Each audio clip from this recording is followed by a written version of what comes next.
Hi అండి. Evening పిల్లలు school నుంచి వచ్చేతలకి ఈజీగా చేసుకోగలిగే స్నాక్స్ అండి. ఇది బళ్ళ మీద పిడత కింద మసాలా అని కూడా అంటారు. ఇంట్లో పిల్లలు స్కూల్ నుంచి వచ్చేటప్పటికి ఈజీగా ఒక బౌల్ అంటే 2 బౌల్ తినే అంత టేస్ట్ ఉంటుంది. దీన్ని ఈరోజు చేసుకోబోతున్నాము.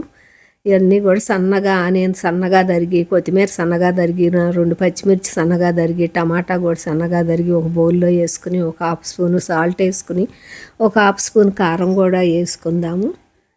ఇవన్నీ బాగా కలుపుకోవాలి. మీదే జీలకర్ర పొడి కానీ చాట్ మసాలా కానీ వేసుకోండి మీరు కావాలంటే. నేనేమి వేయట్లేదు. ఒక నిమ్మకాయ పిండుకున్నాను.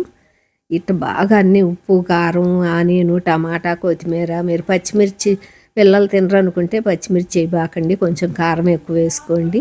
ఇప్పుడు ఒక నిమ్మకాయ పిండుకుని బాగా కలుపుకోవాలి. ఈ ఆనియను, టమాటా, కొత్తిమీర అన్నీ కలిపి బాగా ఉప్పు కారం పట్టేటట్టు కలుపుకుని ఇప్పుడు మరమరాలు పోసుకుందాము. ఇదేనండి ముంత మసాలా, పిడత కింద మసాలా. చాలా బాగుంటుంది. పిల్లలు ఒక బౌల్తో ఆగరు అసలు. దీనికి ఒక గుప్పిడి పల్లీలు, ఒక గుప్పిడి పుట్నాలు కూడా వేసుకుని బాగా కలుపుకోవాలి.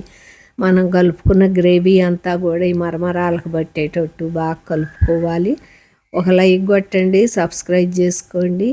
మీరు కూడా తప్పకుండా పిల్లలు స్కూల్ నుంచి వచ్చేటప్పటికి ఈజీగా చేసేయండి.